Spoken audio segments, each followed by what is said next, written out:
Hello guys, आज मैं आपको बहुत ही फ़ायदेमंद सर्दी जुकाम और कफ़ के लिए होम रेमेडीज़ बताने जा रही हूँ, जिसके लिए हम 1 ग्लास वाटर एंड इलायची 2 से 3 हम इलायची लेंगे। नेक्स्ट अजवाइन, ये बहुत ही फ़ायदेमंद होती है सर्दी जुकाम के लिए, जिससे हम 1 टीस्पून ऐड करेंगे।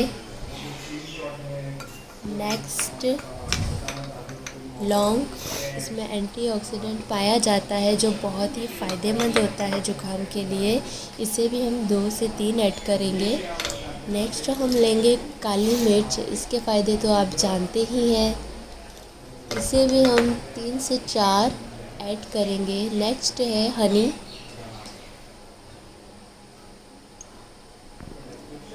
मैंने यहाँ झंडू का हनी लिया है, इसे भी हम 1 टीस्पून ऐड करेंगे। एंड अदरक, जिसे मैंने छील के रखा है, ये भी बहुत फ़ायदेमंद होता है। अब इन सारी चीज़ों को हम पानी के साथ उबालेंगे, जिसे मैंने 1 ग्लास पानी ऐड किया है। एंड